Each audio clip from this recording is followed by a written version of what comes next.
नमस्कार. चला, आज एका अशा प्रवासाला निघूया जो आपल्याला थेट विश्वाच्या हृदयापर्यंत घेऊन जाईल. आपण बोलणार आहोत अणूविषयी, तो लहानसा कण ज्यापासून हे सगळं काही बनलेलं आहे. तर तयार आहात का या शक्तिशाली कणाच्या आत ढोकावून पाहायला? हा प्रश्न बघा. प्रत्येक गोष्ट कशापासून बनलेली आहे? किती साधा प्रश्न वाटतो नाही का? पण या एकाच प्रश्नानं हजारो वर्षांपासून माणसाला विचार करायला लावलंय. आणि याचं उत्तर आपल्याला घेऊन जातं थेट विज्ञानाच्या एका अद्भुत जगात, अणूच्या जगात. आजच्या आपल्या चर्चेत आपण काय काय पाहणार आहोत त्याची ही एक छोटीशी रूपरेषा. आपण सुरुवात करू एका शोधाच्या कहाणीने. मग अणूच्या आत नक्की काय आहेत ते बघू. त्यानंतर त्याची ओळख कशी होते, रसायनशास्त्राचे नियम काय आहेत, आणि हो, सगळ्यात महत्त्वाचं, परीक्षेसाठी कोणते मुद्दे लक्षात ठेवायचे आहेत हे सगळं आपण पाहणार आहोत. तर मग सुरू करूया आपल्या पहिल्या भागापासून. अणूचं रहस्य उलगडणं ही काही एका दिवसाची गोष्ट नव्हती. ही खरं तर एक खूप मोठी आणि रोमांचक कहाणी आहे, ज्यात अनेक शास्त्रज्ञांनी आपलं आयुष्य पणाला लावलं. ही टाईमलाईन बघा, किती इंटरेस्टिंग आहे. 1808 मध्ये जॉन डॉल्टन म्हणाले की अणू हा एक अविभाज्य कण आहे, म्हणजे त्याला तोडता येत नाही. आणि तिथून सुरू झालेला प्रवास थेट 1932 मध्ये जेम्स चॅडविकने न्यूट्रॉन शोधण्यापर्यंत पोचला. प्रत्येक टप्प्यावर आपल्याला काहीतरी नवीन कळत गेलं. खरंच अविश्वसनीय प्रवास आहे हा. ओके, तर थॉम्सन त्यांनी इलेक्ट्रॉनचा शोध लावला आणि मग त्यांना प्रश्न पडला की हे इलेक्ट्रॉन अणूमध्ये असतात तरी कसे. मग त्यांनी एक कल्पना मांडली ज्याला प्लम पुडिंग मॉडेल म्हणतात. म्हणजे असं समजा की एक लाडू आहे जो धनप्रभाराचा आहे आणि त्यात बुंदीसारखे इलेक्ट्रॉन चिकटलेले आहेत. आता हे मॉडेल नंतर चुकीचं ठरलं, मान्य आहे, पण यामुळे खूप मोठी गोष्ट सिद्ध झाली.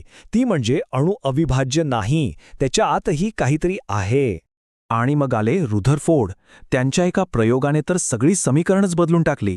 त्यांनी काय केलं, सोन्याच्या एका पातळ पत्र्यावर अल्फा कणांचा मारा केला.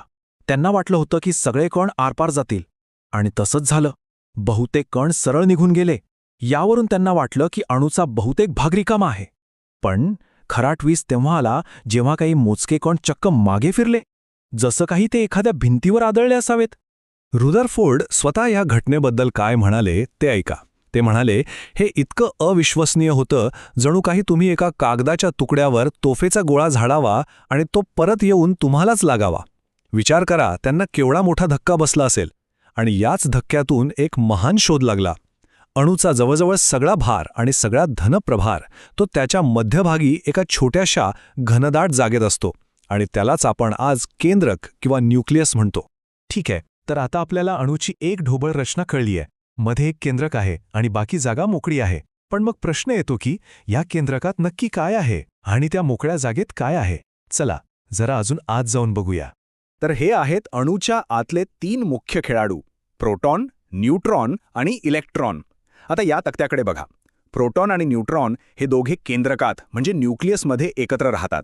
प्रोटॉनवर असतो धनप्रभार, तर न्यूट्रॉन नावाप्रमाणेच न्यूट्रल म्हणजे प्रभारहीन.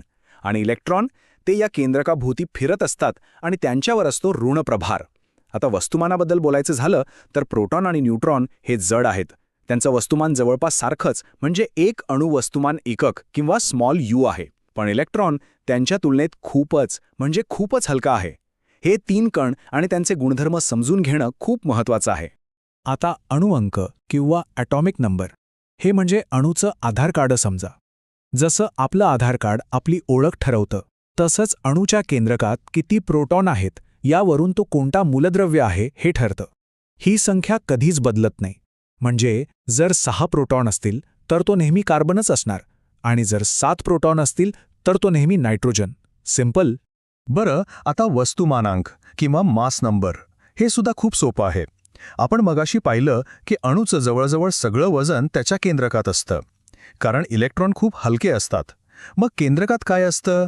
प्रोटॉन आणि न्यूट्रॉन. तर या दोघांची एकूण संख्या म्हणजे त्या अणूचा वस्तुमानांक झालं. आता थोडा इंटरेस्टिंग भाग सुरू होत आहे. आपण पाहिलं की प्रोटॉनची संख्या मूलद्रव्य ठरवते, पण मग न्यूट्रॉनचं काय? त्यांच्या संख्येमुळे काय फरक पडतो? चला याच संदर्भातल्या काही महत्त्वाच्या संकल्पना समजून घेऊया. आयसोटोप्स, आयसोबार्स आणि आयसोटोन्स. या 2 शब्दांमध्ये नेहमी गोंधळ होतो, पण आपण तो आज दूर करूया. डावीकडे बघा, आयसोटोप्स किंवा समस्थानिके. नावाकडे लक्ष द्या. समस्थान म्हणजे पिरियोडिक टेबलमध्ये यांचं स्थान सारखंच असतं. का? कारण त्यांच्यात प्रोटॉनची संख्या म्हणजेच अणुअंक सारखा असतो, फक्त न्यूट्रॉनची संख्या वेगळी असते. आता उजवीकडे बघा, आयसोबार्स किंवा समभार.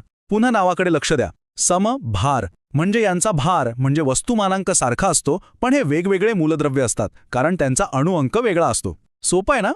आणि हे तिसरी संकल्पना तर सगळ्यात सोपी आहे. आयसोटोन्स किंवा समन्यूट्रॉन. नावच सांगतंय, यांच्यामध्ये न्यूट्रॉनची संख्या समान असते. तर बघितलं, या तिन्ही संकल्पना त्यांच्या नावांमध्येच दडलेल्या आहेत. फक्त नाव नीट लक्षात ठेवायचं. हे आयसोटोप्स फक्त पुस्तकात वाचण्यासाठी नाहीत, यांचे आपल्या रोजच्या जीवनात खूप महत्त्वाचे उपयोग आहेत. जसं की कार्बन 14 वापरून हजारो वर्षांपूर्वीच्या वस्तूंचं वय शोधता येतं. कोबाल्ट 60चा उपयोग कॅन्सरच्या उपचारात होतो आणि युरेनियम 235 तर अणुऊर्जा प्रकल्पांमध्ये इंधन म्हणून वापरलं जातं. म्हणजे बघा, अणूच्या आतल्या एका लहानशा फरकामुळे किती मोठ्या गोष्टी शक्य होतात. बरं, आत्तापर्यंत आपण अणूची आतून ओळख करून घेतली, पण अणू एकटा तर राहत नाही. ते एकमेकांशी संवाद साधतात, एकत्र येतात आणि मग रेणू आणि संयुगे तयार होतात. पण हा सगळा व्यवहार कसा चालतो, याचे काही नियम आहेत का? हो, नक्कीच आहेत, आणि तेच आहेत रसायनशास्त्राचे नियम. रसायनशास्त्राचा सगळ्यात महत्त्वाचा नियम म्हणजे हा अष्टकाचा नियम किंवा ऑक्टेट रूल. असं समजा की प्रत्येक अणूचं एकच स्वप्न असतं, आपल्या सगळ्यात बाहेरच्या कक्षेत 8 इलेक्ट्रॉन्स पूर्ण करायचे. जेव्हा हे स्वप्न पूर्ण होतं तेव्हा तो अणू स्थिर होतो, शांत होतो. आणि हेच स्वप्न पूर्ण करण्यासाठी, हे 8 इलेक्ट्रॉन्स मिळवण्यासाठी अणू इलेक्ट्रॉन गमावतात, मिळवतात किंवा एकमेकांसोबत शेअर करतात. आणि याच धडपडीला आपण रासायनिक अभिक्रिया म्हणतो. तर मग संयुजा किंवा व्हॅलेन्सी म्हणजे काय? हे त्याच अष्टकाच्या नियमाशी जोडलेलं आहे.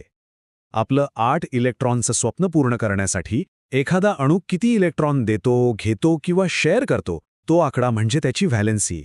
उदाहरणार्थ, सोडियमला स्थिर होण्यासाठी 1 इलेक्ट्रॉन देऊन टाकणं सोपं जातं, म्हणून त्याची व्हॅलेन्सी आहे 1. आणि या सगळ्या रासायनिक अभिक्रिया 2 मूलभूत नियमांवर चालतात. पहिला नियम म्हणतो की वस्तुमान कधीही निर्माण किंवा नष्ट होत नाही.